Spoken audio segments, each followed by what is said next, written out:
क्योंकि हमें हैरानी हुई कि इस तरीके से कोई पुलिस आकर किसी मानव अधिकार कार्यकर्ता, वो भी एक सीनियर मानव अधिकार कार्यकर्ता के साथ इस तरह का सलूक करती है। आपको समझना होगा कि कागज एक नहीं और 5 बजे से 10:30 बजे तक बैठे हुए हैं, आपकी इल्लीगल कस्टडी कमरे में चल रही है।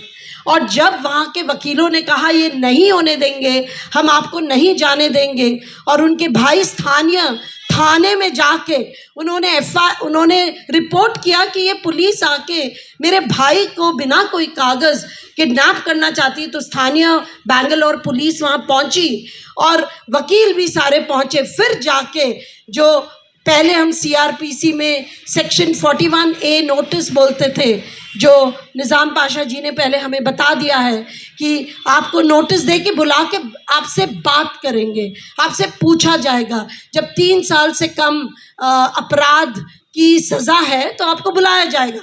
और जितनी भी सज़ाएं थी, तब 11:15 बजे कागज़ आता है दिल्ली से।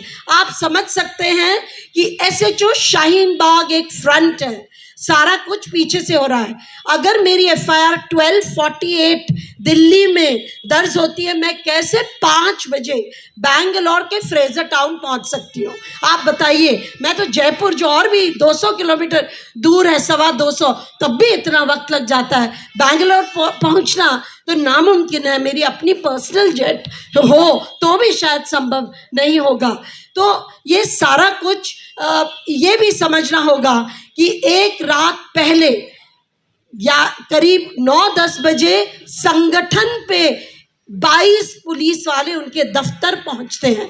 ये एक तरीके का रेड है, इसको दर्ज करना चाहिए। यहाँ पे 2 बातें हो रही हैं। एक, पूरे संगठन को कमज़ोर किया जा रहा है, जो इस वक्त एक मंच है, जो माइनॉरिटी समाज, मुसलमान समाज इस वक्त सबसे ज़्यादा पीड़ित है, जिसको धकेला जा रहा है, जिसकी सिविल लिबर्टीज़ सप्रेस्ड है, जिसके ऊपर इतना ज़बरदस्त चुप होने का दबाव है, वो एक मंच APCR दे रहा है। उसके दफ्तर पहुंचे, वहाँ पे डराने धमकाने, एक चिलिंग इफेक्ट कॉज करने कि सारे वर्कर्स चले जाएं, सिर्फ दिल्ली के वर्कर्स नहीं, जो राज्य भर के। और अगले दिन उनके जो कोऑर्डिनेटर डायरेक्टर है नदीम खान के साथ ये सारा होता है।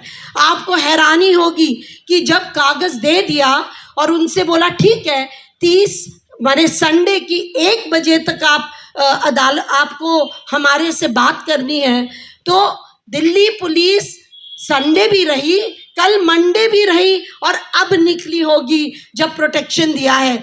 आप ये बताइए हमें कि इतनी ज़्यादा क्यों उतावले हैं नदीम को पकड़ने के लिए? क्या वो बताना चाह रहे हैं? नदीम के ज़रिए नदीम की गिरफ्तारी, या नदीम को इंटेरोगेट, या नदीम को हिरासत में रख के क्या पूछना चाह रहे हैं, क्या कहना चाह रहे हैं? ये सरासर उसके मानवाधिकार का उल्लंघन है और देश के कानून का उल्लंघन है। देश का कानून इसको बिल्कुल सहन नहीं करेगा। और मुझे लगता है हम अपनी आवाज़ पुरजोर रूप से रखने आए हैं 2 बातों के कारण। नंबर 1, जो उन्होंने एग्जीबिशन बनाई, that was absolutely constitutional, absolutely legitimate.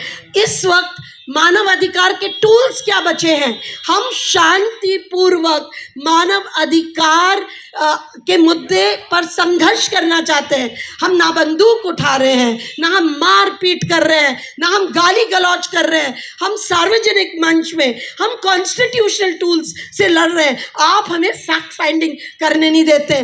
कोई फैक्ट फाइंडिंग टीम जाती है, आप बस्तर में आए दिन मारकाट हो रहा है, वहाँ 300 से ज़्यादा लोग आप कह रहे मार डाल चुके हैं, आप फैक्ट फाइंडिंग करने नहीं देते। A legitimate human rights tool which Gandhi used when he went to Champaran, Mahatma Gandhi used that tool. He did a fact finding of the indigo farmers to understand उनकी स्थिति क्या थी। एक मानव अधिकार कार्यकर्ता क्या कर सकता है? स्थिति की रिपोर्ट ही तो रख सकता है ना। और उसके बाद हम क्या बोलते हैं? मैं महिला आंदोलन से हम कहते हैं चुप्पी तोड़ो, और उस बात को रखो, उसके लिए मंच ढूंढो। तो एपीसीआर वही तो कर रहा था, जो तरह के वायलेशंस, जो प्यूनिटिव डेमोलिशंस या हेट स्पीच के, उनको ही तो उजागर कर रहा था। लिंचिंग कोई बड़ी अच्छी बात है क्या? इस देश की शोभा है, उसके बारे में बात करना से तो देश की शोभा कम हो रही है। आप उसको आपराधिक कर रहे हैं बात करना, और लिंचिंग होने देना सही है। तो मुझे लगता है इस वक्त व्हाट इज, और ये आपके लिए भी है, सारे मीडिया जगत के लिए है, और वो लोग जो लिखने पढ़ने वाले लोग हैं, आपकी लेजिटिमेट ह्यूमन राइट्स टूल्स को to talk about it, to broadcast it, to investigate, to publish, उसको आपको कमज़ोर करना जा रहा है। और कल आपको अदालत जाने से भी रोका जाएगा। वो कहेंगे अदालत में आपने ऐसी, करते ही हैं अदालत में, जितना इंटिमिडेशन आजकल हो रहा है, हमारे साथी लोग लगातार बता रहे हैं। तो पीयूसीएल का क्लियर मानना है कि मानव अधिकार कार्यकर्ता और मानव अधिकार संगठन, एक सिविल लिबर्टीज ऑर्गेनाइजेशन, एक सिविल राइट्स ऑर्गेनाइजेशन के साथ आप इस तरीके का बिल्कुल खिलवाड़ नहीं कर सकते हैं। आप उनको आपराधिक कृत्य में नहीं रख सकते हैं। हमारे पीयूसीएल के वाइस प्रेसिडेंट शायद पहली गिरफ्तारी for dissent, for exposing what the state was doing 2007 में सल्वा जुडूम को एक्सपोज करने की पहली report, when the state makes war on its own people, और विनायक सेन की गिरफ्तारी 2007 में हुई। मुझे लगता है हमने उसको सहा है, उस नाइंसाफ़ी को सही है। विनायक सेन के बाद सीमा आज़ाद, और उसके बाद सुधा भारद्वाज, स्टैन स्वामी, हम लगातार सह रहे हैं इस चीज़ को। तो ये केवल हमारी बात नहीं है, ये सब लोगों की बात है, एक एक कार्यकर्ता की बात है जो इस वक्त अपनी आवाज़ खोल रहा है। आपने इस माहौल में डर बना के रख दिया है, आप हमको बोलने नहीं देते, और जो निडर होके बोलता है आप उसको जेलों के पीछे सलाखों में रखना चाहते हैं। हम अपनी चुप्पी तोड़ेंगे, हम निडर होके बोलेंगे, आप हमको रोकेंगे, हम आपसे लड़ेंगे मानव अधिकार कॉन्स्टिट्यूशनल टूल से, लेकिन आप हमको रोकने नहीं देंगे। तो हम चाहते हैं ये पूरी चीज़ एक्चुअली एक्सपोज होनी चाहिए, भाई कौन करवा रहा है, क्योंकि उस एग्जीबिशन में हेट मॉन्गर्स के तहत नरेंद्र मोदी का नाम है, इसलिए आप विवश हो रहे हैं कि कैसे लिख दिया। आप इसलिए भी विवश हो रहे हैं क्योंकि अमित शाह का नाम है। आप क्या इसलिए विवश हो रहे हैं क्योंकि हेमंत बिस्वा शर्मा का नाम है। इन सब के खिलाफ केसेस है। मैंने खुद बांसवाड़ा में जब प्राइम मिनिस्टर नरेंद्र मोदी ने एक भाजपा के लीडर के तहत स्पीच दी थी ऑन मंगलसूत्रा, मैं खुद गई थी एफआईआर दर्ज करने। हम भागे हैं एक जगह से दूसरी जगह, अभी भी पेंडिंग चल रही है बांसवाड़ा में। तो क्या हम दर्ज नहीं कर सकते कि ये स्पीच जो उन्होंने दी ये नफरत की श्रेणी में आती है? तो क्या हम लिखेंगे नहीं? क्या हम उसको बताएंगे नहीं? क्या पीयूसीएल अपने क्रॉनिकल से, अपने इतिहास से गायब कर ले वो पत्र, वो सारे पत्राचार कि हमने प्राइम मिनिस्टर नरेंद्र मोदी की बांसवाड़ा की स्पीच को लेके हमने सवाल खड़े करे? तो मुझे लगता है absolute constitutional legitimate work of APCR, of Nadeem Khan has to be supported, has to be completely,